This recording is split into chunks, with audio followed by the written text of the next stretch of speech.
Bienvenue sur le podcast de l'Église du Plateau. Quel que soit votre parcours de foi jusqu'à aujourd'hui, nous espérons que le message que vous êtes sur le point d'écouter vous aidera à mieux connaître Dieu tel qu'il se révèle dans la Bible et à découvrir la vie qu'il veut vous offrir. Aujourd'hui, on termine notre série sur le Sermon sur la montagne. Donc c'est les dernières lignes, les dernières phrases de ce fameux discours de Jésus dans l'évangile de Matthieu au chapitre 5, 6 et 7. Et comme je le répète tout au long de cette série, c'est très rapide de lire le Sermon sur la montagne. Je vous ai encouragé à le lire régulièrement et j'espère que maintenant vous le connaissez à peu près par cœur. Peut-être. Mais donc ça prend quelques minutes à lire, ça prend, comme on voit, quelques heures à essayer de creuser un petit peu ligne par ligne, mais clairement à mettre en pratique. Alors là, c'est plutôt le projet de toute une vie. Et en fait, c'est précisément comme ça que Jésus termine son discours, son enseignement. Les derniers paragraphes sont consacrés au fait de mettre en pratique cet enseignement. Et on va justement voir le dernier de ces paragraphes. On va lire ensemble chapitre 7, versets 24 à 27, où Jésus conclut. « Ainsi, celui qui écoute ce que je viens de dire et le met en pratique sera comme un homme avisé qui a bâti sa maison sur le roc. La pluie est tombée, les torrents ont débordé, la tempête s'est abattue sur cette maison, mais elle ne s'est pas écroulée, car ses fondations avaient été posées sur le roc. Mais celui qui écoute mes paroles et ne les met pas en pratique sera comme un homme insensé qui a bâti sa maison sur le sable. La pluie est tombée, les torrents ont débordé, la tempête s'est abattue sur cette maison et elle s'est écroulée.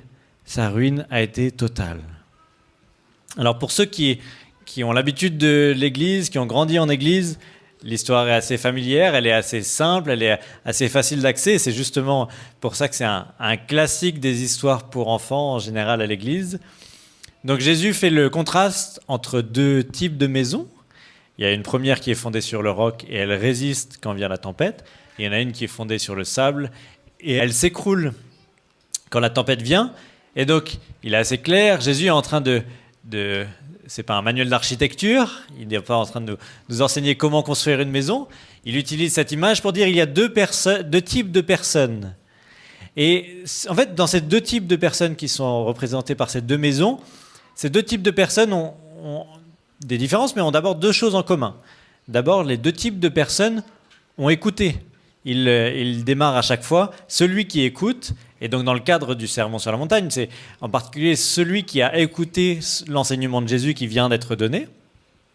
Et puis, les deux maisons, les deux types de personnes ont en commun que jusqu'au moment où la tempête se pointe, tout va bien. On ne sait pas si, dans son image, on peut extrapoler comme on veut, mais que les maisons se ressemblaient, ou en tout cas, il n'y avait rien qui les distinguait vu de l'extérieur. Par définition, si tout va bien, les fondations, ça ne se voit pas une fois que la maison est construite. Et donc, jusqu'à ce que la tempête vienne, les deux maisons, les deux types de personnes sont dans la même catégorie. Jusque-là, tout va bien. Et donc, qu'est-ce qui les distingue ? Il y a deux choses qui les distinguent. Le point fondamental, c'est qu'il y a un type de personne qui ne fait que écouter et un autre type de personne qui écoute et qui met en pratique. Ça, c'est la première distinction. Et la deuxième, qui est la conséquence de la première, c'est que quand vient la tempête, comme une manière de décrire les difficultés, les défis de la vie, quand vient la tempête, alors, dans un cas, ceux qui ont juste écouté, la maison, l'édifice s'écroule, la vie s'écroule, alors que ceux qui ont écouté et mis en pratique restent fermes dans la tempête. Et donc, Jésus s'adresse à la foule, à ceux qui viennent de l'écouter faire son discours, et puis assez directement, il s'adresse à nous en particulier alors qu'on est en train de finir cette série sur le Sermon sur la montagne, et il nous dit, vous êtes bien gentils de m'avoir écouté, c'est sympa, ça n'a pas viré à l'émeute cette fois-ci, c'est très bien, vous n'avez pas l'air de vous opposer à ce que je suis en train de vous dire, mais les choses ne viennent que de commencer, c'est le début de l'histoire. L'important avec mon discours, c'est ce que vous allez faire à partir de maintenant et pour le reste de votre vie. L'essentiel, c'est de passer à la pratique. Lorsqu'on s'exprime, que ce soit par un discours, par un livre, par un film, par quoi que ce soit, un auteur, la personne qui s'exprime, a des attentes vis-à-vis de son auditoire. Et parfois, il explique ses attentes, parfois non. Mais là, Jésus est très clair. Il arrive à la fin de son discours et il dit, mais voilà le mode d'emploi. Voilà comment bien recevoir le discours que vous venez d'entendre.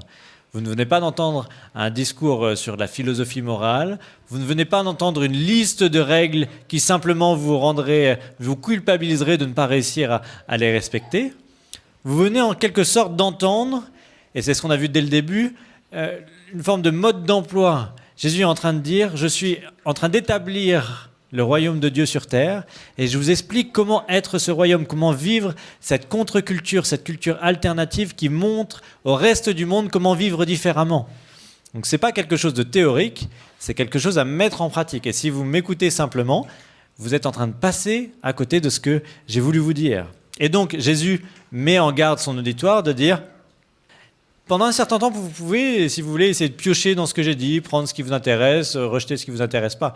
Mais sachez que vous êtes en train de passer complètement à côté de ce que je suis en train de vous dire, parce que pour l'instant, ça peut aller, mais le jour où viendra la tempête, vous prenez le risque, si vous n'avez pas mis en pratique mon enseignement tout au long de votre vie, que tout l'édifice s'effondre et que ce qui paraissait être construit de manière solide finisse par s'effondrer. Et je pense que pour tous ceux qui ont déjà passé un certain temps en église, connaissent suffisamment de chrétiens, il y a quelque chose qui se vérifie très concrètement dans nos vies et dans la vie des personnes autour de nous, c'est que, alors, tôt ou tard, on finit toujours par passer par des temps difficiles, et ça peut prendre différentes formes, mais ça peut être un décès, ça peut être la maladie, ça peut être un accident. Voilà. La vie est marquée de choses difficiles, et des fois, quand on n'est pas passé par là, c'est des fois simplement le luxe de la jeunesse, et puis il suffit d'attendre, et puis ça viendra. C'est mon message réjouissant de ce matin. Ce qu'il y a de frappant et qui correspond exactement à ce que Jésus est en train de dire, c'est qu'après une tempête, notre relation avec Dieu n'est jamais la même qu'avant la tempête. Certains, et c'est triste à voir, c'est triste à observer, arrivent à un moment de tempête dans leur vie et toute leur foi, leur relation avec Dieu s'effondre à ce moment-là. Et c'est triste, mais on le voit arriver. Mais on voit aussi des personnes qui ressortent nettement plus forts, solides et enrichis dans leur relation avec Dieu après cette tempête. Ce n'est pas une fatalité, toutes les tempêtes ne viennent pas abîmer la relation avec Dieu, mais pour certains, ça vient détruire la relation avec Dieu, pour certains, ça vient la construire. Et donc c'est exactement ce que Jésus est en train de dire, vous avez entendu mon enseignement, mais prenez garde, il ne suffit pas simplement de l'écouter, il ne suffit pas simplement de faire tous les trucs qui ont l'air bien chrétiens et d'avoir les gentils chrétiens le dimanche matin entre 10h et midi. Mais si vous ne mettez pas en pratique mes enseignements, si ça ne fait pas partie de votre quotidien, votre rythme de vie, alors, le jour où la tempête viendra, c'est là où les fondements vont se révéler et les conséquences pourraient être dévastatrices. Alors ça, c'est ce que Jésus dit de manière assez évidente et comme je disais, l'image est assez claire, c'est pas pour rien qu'on la raconte aux enfants. Mais il y a quelque chose, et c'est un message absolument fondamental, mais il y a quelque chose qui peut être frustrant avec cet enseignement, cette conclusion du Sermon sur la montagne. Ce qui me semble être particulièrement frustrant, c'est tout simplement, et tristement, mais de manière assez réaliste, notre difficulté à mettre ce Sermon sur la montagne en pratique. Je dis, mais allez-y, construisez sur le roc et pas sur le sable. Et on dit, j'essaye, mais c'est pas toujours si évident que ça. Juste pour, encore une fois, vous encourager ce matin, je vais relire quelques versets du Sermon sur la montagne pour nous rappeler le défi qui est devant nous. Matthieu 5, verset 22. « Eh bien, moi, je vous dis, celui qui se met en colère contre son frère ou sa sœur mérite de comparaître devant le juge. » Quelques versets plus loin, verset 28. « Eh bien, moi, je vous dis, tout homme qui regarde une femme pour la désirer a déjà commis l'adultère avec elle dans son cœur. » Verset 39. « Eh bien, moi, je vous dis de ne pas rendre le mal pour le mal. Si quelqu'un te gifle sur la joue droite, tends-lui aussi l'autre joue. » Verset 44. « Eh bien, moi, je vous dis, aimez vos ennemis, priez pour ceux qui vous persécutent. » Chapitre 6, verset 15. « Mais si vous ne pardonnez pas aux autres, votre Père ne vous pardonnera pas non plus vos fautes. » Et enfin, chapitre 4, verset 1. « Ne portez pas de jugement afin que Dieu ne vous juge pas. » Ça va ? Alors, pas de panique, je ne vais pas vous interroger un par un ou une par une. Mais je pense qu'une fois qu'on entend cette liste-là, on arrive difficilement à la conclusion de dire « Franchement, ça va. Franchement, moi, je construis uniquement sur le roc. Il n'y a pas un grain de sable dans ma construction. Nickel. » On doit faire face à la réalité qu'on peut être tout à fait convaincu par l'enseignement de Jésus, convaincu que c'est la bonne manière de vivre, que c'est ça qu'on veut vivre, mais réaliser que nos fondations restent un drôle de mélange entre des rochers et du sable. On peut être absolument convaincu que c'est la vie qu'on veut vivre, mais être honnête avec soi-même et réaliser que nos fondations sont un mélange. Et on peut se demander, mais pourquoi c'est si difficile pour nous de mettre en pratique l'enseignement de Jésus? Et il y aurait beaucoup de choses à dire, mais l'un des éléments qui est crucial pour pouvoir expliquer pourquoi on a tant de mal à construire sur le roc et pas sur le sable, c'est une certaine dose de doute ou de difficulté à mettre notre confiance pleinement en Dieu. Notre manque de foi dans la bonté de Dieu, sa présence, sa fidélité, rend nettement plus difficile de vivre entièrement dans tous les aspects de nos vies ce qu'il nous enseigne. Et donc, à chaque fois qu'on a l'occasion de mettre en pratique les enseignements de Jésus, on se retrouve face à cette réalité de notre niveau de confiance, notre niveau de foi, l'état de notre relation avec Dieu.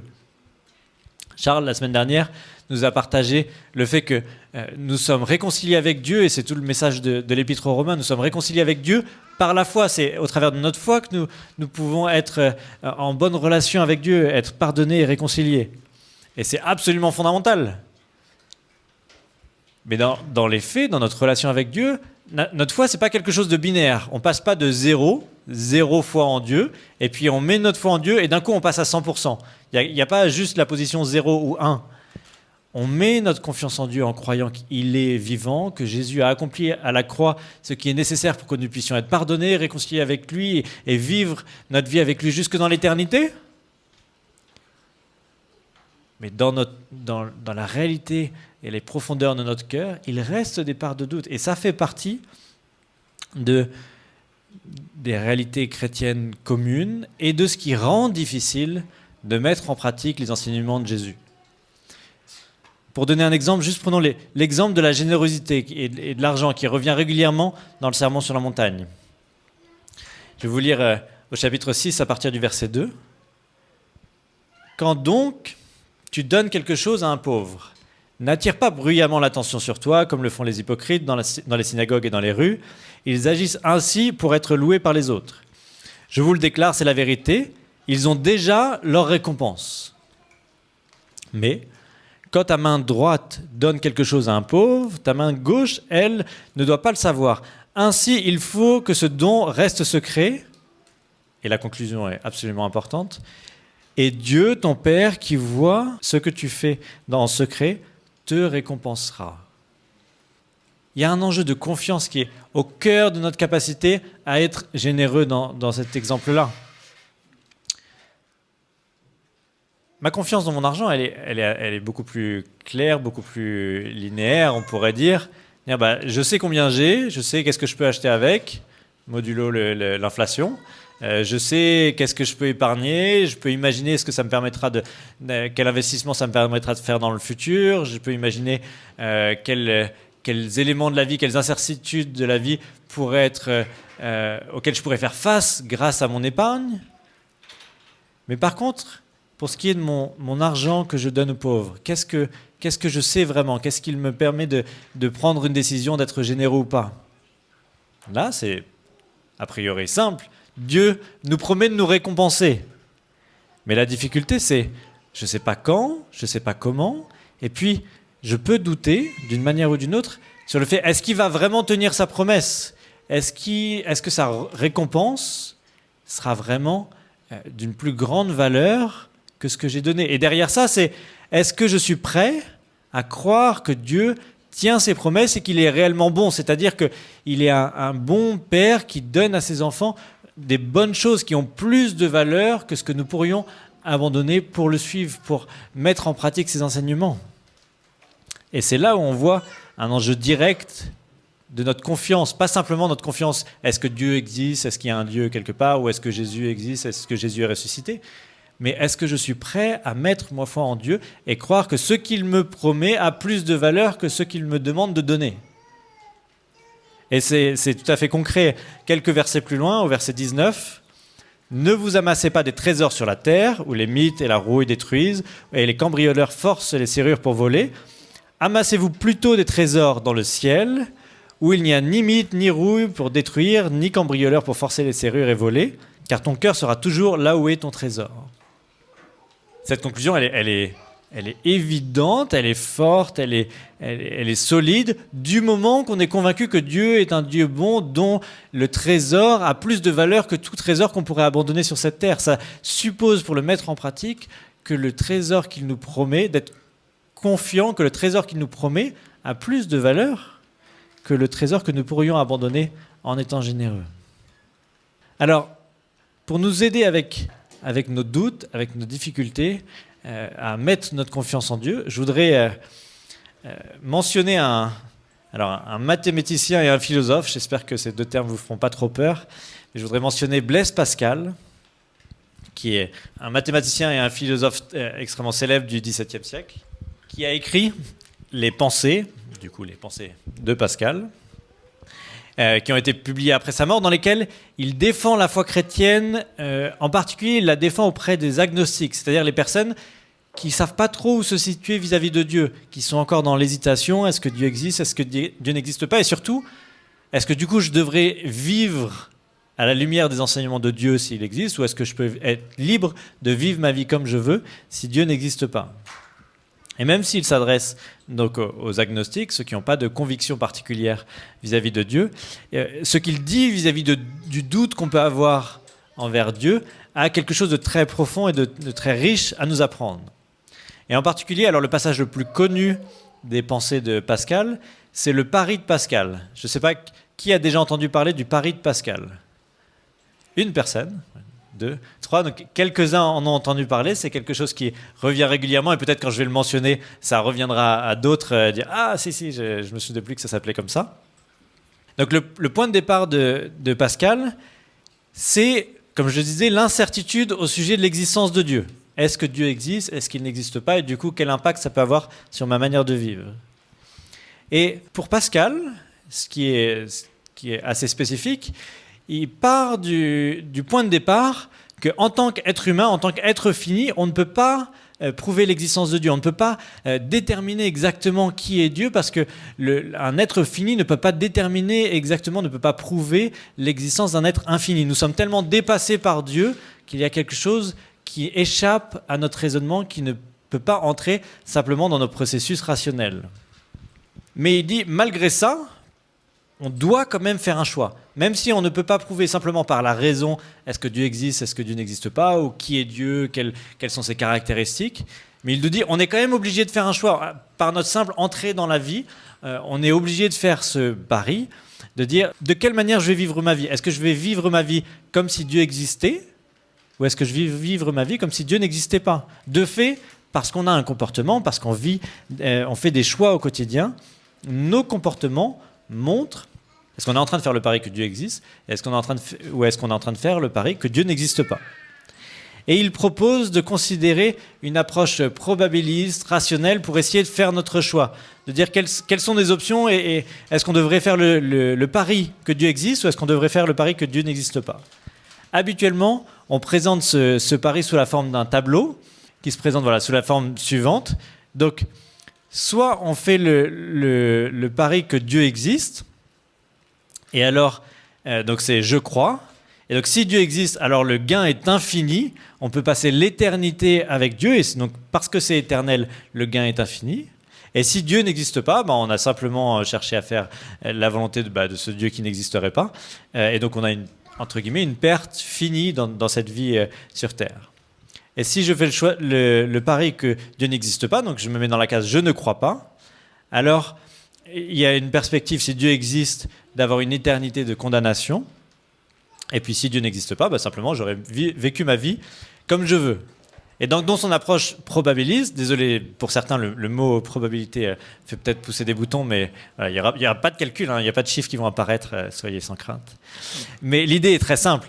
Si Dieu existe, alors au mieux mon gain est infini, au pire ma perte est finie. Si Dieu n'existe pas, au mieux mon gain est fini, et au pire mon gain est fini. Donc, entre une situation dans laquelle mon gain et ma perte est fini, ou une situation dans laquelle j'ai la possibilité d'avoir un gain infini, ça veut dire que même s'il y avait très peu de chances que Dieu existe, ce serait quand même rentable, ce serait quand même d'un point de vue statistique ou d'un point de vue des probabilités, rentable de faire le pari que Dieu existe. Donc rationnellement, je devrais faire le choix de vivre ma vie comme si Dieu existait. Alors, j'ai beaucoup entendu le pari de Pascal et souvent présenté comme ça. Alors certains, ça les convainc et ils y voient un argument assez fort. Personnellement, j'ai jamais été très convaincu de la pertinence de ce pari. Simplement parce que, très franchement, qui va réellement vivre sa vie en se basant sur des probabilités ?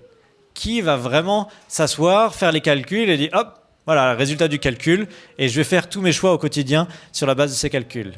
En particulier, il y a un côté très théorique de dire je vais choisir, du coup, je vais choisir que Dieu existe ou je vais choisir que Dieu n'existe pas. Mais l'argument de Pascal, c'est de dire, je vais vivre mon quotidien à la lumière de ce pari. Donc ça veut dire, pour reprendre l'exemple de la générosité, au moment d'être face à quelqu'un qui est pauvre et qui a besoin de ma générosité, je vais faire le calcul de probabilité, dire est-ce que c'est rentable de faire le pari que Dieu va me récompenser, que je ferai bien d'être généreux comme Dieu me l'a demandé. Mais qui agit comme ça ? Est-ce que vous vous levez le matin et quand vous avez besoin de choisir quelque chose, dire quelles sont mes probabilités de chance que mon choix soit rentable ou pas rentable ? Donc je viens de faire ce parallèle avec le pari pour juste dire que je ne suis pas d'accord avec le pari. Non, c'est pas ce que je veux dire. C'est que j'ai regardé la semaine dernière, et je vous en ai fait la pub, je vous encourage à le regarder, il y a eu un forum Veritas, donc une discussion entre un mathématicien agnostique et puis un physicien et chrétien, c'est organisé par les GBU, sur le thème de la spiritualité et des mathématiques.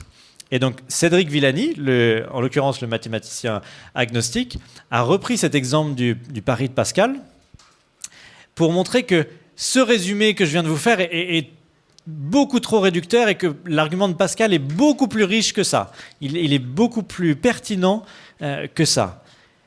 Pascal est en train de dire, mais de toute façon, on ne vit pas de manière rationnelle. Mais il est en train de s'adresser à des personnes qui disent « Moi, je ne suis pas chrétien, je ne crois pas en Dieu parce que je suis un être rationnel et que je suis arrivé à la conclusion que Dieu n'existait pas. » Et Pascal dit « Mais si c'était vraiment ça ton argument, si c'était vraiment ça l'enjeu, regarde, la logique, la rationalité t'amènerait à croire en Dieu, à faire en tout cas le pari que Dieu existe. Donc si tu ne crois pas en Dieu, c'est pas parce que c'est pas rationnel, c'est pas par excès de rationalité. » Ce que Pascal est en train de dire, et c'est ça qui nous touche tout autant qu'on soit chrétien ou agnostique, c'est qu'il est en train de dire, l'enjeu, c'est que vous n'êtes pas simplement en train de faire un choix rationnel. Vous n'êtes pas en train de dire, j'ai lu les enseignements de Jésus, j'ai conclu que c'était les bons enseignements, et c'est comme ça que je vais vivre ma vie. Parce que concrètement, on n'arrive pas à fonctionner comme ça. Pascal est en train de nous dire, et c'est très juste, de dire, il y a des passions en nous, c'est notre cœur qui nous guide bien plus que notre tête. Pascal a cette fameuse phrase, c'est peut-être la phrase la plus connue de Pascal, le cœur a ses raisons que la raison ignore. C'est de dire, soyez vrai avec vous-même. Vous n'arrivez pas simplement à dire j'ai bien étudié le sermon sur la montagne et ça y est, maintenant j'ai bien conclu que c'était la bonne manière de vivre, donc à partir de maintenant, je ne vais faire que des choses qui correspondent au sermon sur la montagne. Nous sommes des êtres beaucoup plus complexes que ça. Et donc je trouve particulièrement frappant qu'un génie des maths nous dise détendez-vous sur vos capacités à fonctionner avec votre cerveau. C'est pas ça qui conditionne exactement votre quotidien, vos actions. Mais par contre, et c'est là où sa prescription, on pourrait dire, est tout à fait remarquable, de dire, mais parce que ce sont vos passions qui vous guident à droite et à gauche, vous avez besoin de réhabituer, de rééduquer vos passions. Vous devez apprendre petit à petit à mettre ces choses-là en pratique dans votre quotidien, et pas simplement de le décréter pour l'ensemble de votre vie. Dans votre quotidien, vous devez apprendre à mettre ces choses-là en pratique pour qu'elles deviennent votre manière de vivre, pour que vous appreniez à faire la volonté de Dieu un pas après l'autre. Et ce qu'il est en train de dire, c'est ça a beaucoup plus de valeur pour savoir si Dieu existe vraiment. Parce que alors que vous marchez avec Dieu, alors que vous commencez à mettre les choses en pratique, vous allez voir que c'est la bonne manière de vivre et vous allez voir Dieu se confirmer dans vos vies. Il va confirmer sa présence et son action, sa bonté dans vos vies alors que vous marchez avec lui. Je crois que c'est exactement ce que Jésus est en train de dire. Il n'arrive pas à la fin du sermon sur la montagne en disant « Ok, vous avez peut-être des doutes, je vais vous donner, un peu comme certains articles de blog, je vais vous donner les 10 raisons de me faire confiance et comme ça vous allez bien mettre en pratique. Vous allez avoir les 10 arguments bien rationnels et comme ça vous allez mettre mes enseignements parfaitement en pratique. » Il leur dit pas ça, il dit « Mais commencez à construire dès le départ, mettez en pratique ce que vous pouvez là où vous en êtes et cheminez comme ça. Et vous allez voir qu'en construisant votre vie de cette manière-là, les choses vont faire sens, elles vont devenir robustes, ça va construire votre foi. » C'est en construisant pas à pas que vous allez commencer à avoir la foi nécessaire pour faire face à la prochaine tempête. N'attendez pas que la tempête vienne pour commencer à essayer de mettre les choses en pratique. Ça ne fonctionne pas comme ça. Il sera trop tard pour avoir les bons arguments rationnels à ce moment-là si vous n'avez pas commencé à cheminer pas à pas en cherchant à mettre en pratique la volonté de Dieu.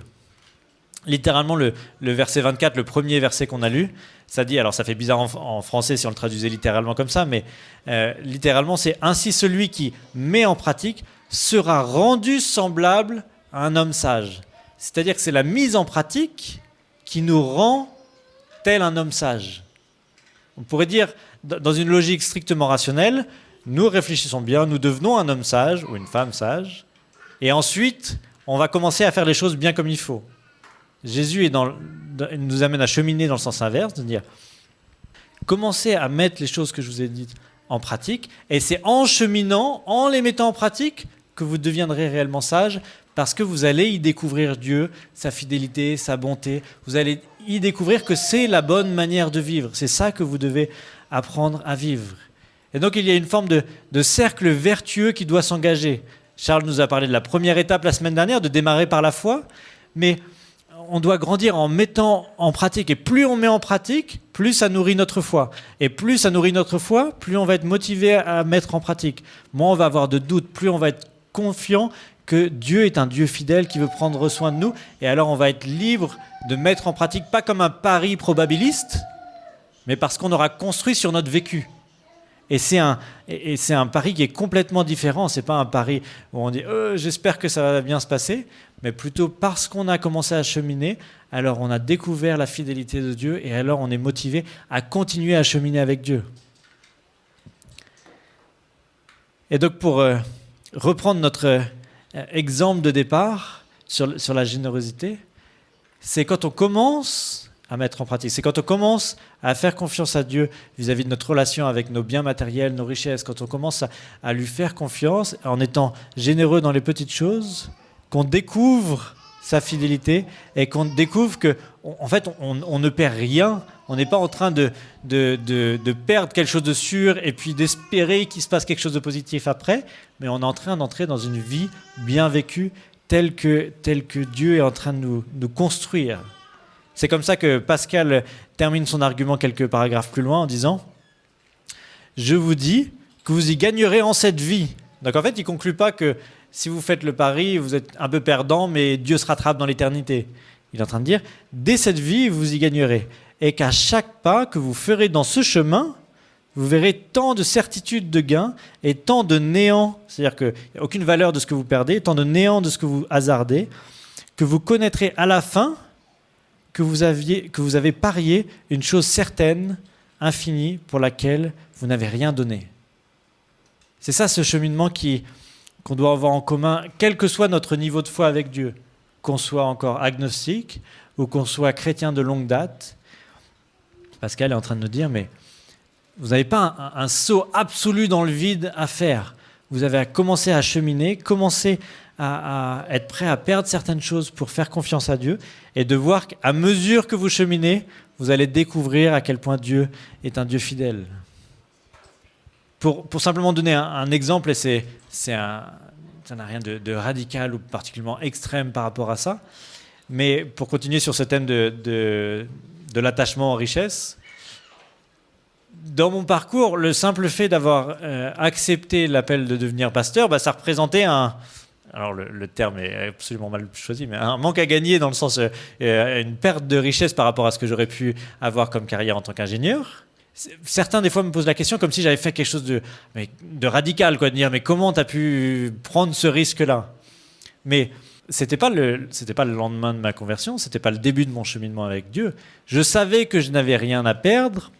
Déjà parce que j'avais pu, dans les années précédentes, déjà le voir dans la vie de mes parents, et puis moi-même commencer à le vivre et voir que à chaque fois que je lâchais certaines choses, Dieu était fidèle. Et donc, c'était pas un saut dans le vide, c'était une étape dans ma relation dans laquelle j'avais déjà commencé à construire avec Dieu. Et puis, 10 ans après avoir fait ce choix, j'ai 10 ans de plus maintenant derrière moi de voir que c'était pas un pari, c'était pas risqué plus que ça, que au-delà de différence de salaire, Dieu a pourvu largement, il a nettement mieux pourvu à mes besoins que ce qu'un salaire d'ingénieur aurait pu pourvoir dans ma vie.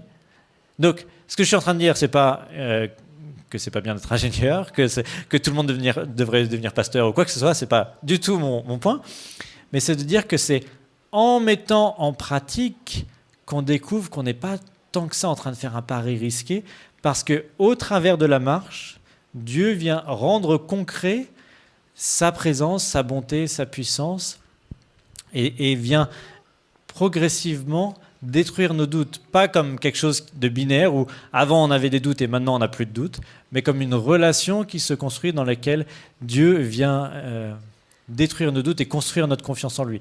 Mais pour ça implique un cheminement, ça implique au quotidien de chercher à mettre sa volonté en pratique dans nos vies.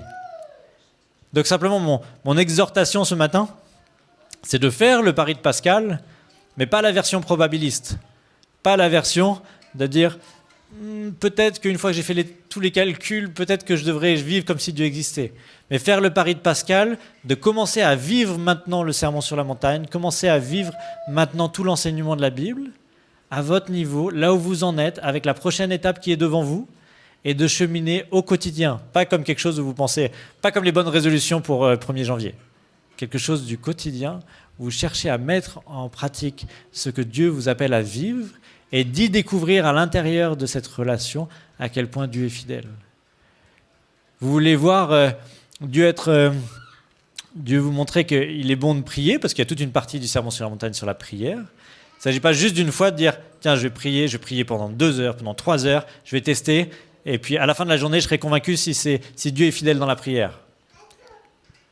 Vous pourriez finir découragé avec ce genre de démarche. Par contre, si vous découvrez d'avoir la valeur d'avoir une vie de prière au quotidien, alors Dieu vous montrera sur le temps, au fur et à mesure des mois et des années, que Dieu se montre fidèle dans votre vie de prière. Ce n'est pas un truc qu'on vient tester ou faire un calcul et dire « Ah, ça y est, j'ai compris que la prière était rentable », mais c'est quelque chose qui peut faire partie de votre quotidien pour découvrir que Dieu est fidèle. Et c'est vrai pour tous les autres sujets. J'ai mentionné la générosité, mais vous pourriez reprendre tous les sujets du Sermon sur la montagne et de dire, il ne s'agit pas d'arriver de manière strictement rationnelle et d'écouter encore 10, 20, 30 prédications pour être convaincu, là c'est la bonne manière de faire parce que mon pasteur il m'a dit que, mais de le mettre en pratique et de découvrir Dieu dans votre mise en pratique. De manière imparfaite, ça nous a été rappelé, tout ça se vit dans le cadre de la grâce, avec le pardon de Jésus qui est indispensable pour continuer à cheminer. Parce que, alors qu'on commence à mettre en pratique, il reste toujours un mélange de sable et de roc, il reste toujours des choses à se faire pardonner, et ça fait partie du cheminement.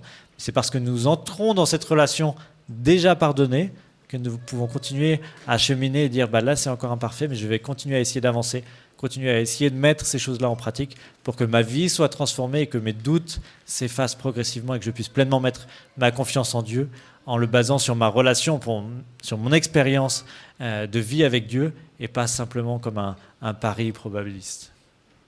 Alors je vais terminer par la prière et puis comme toujours, si vous voulez partager des questions, des remarques ou des témoignages par rapport à ça, on pourra avoir un échange juste après.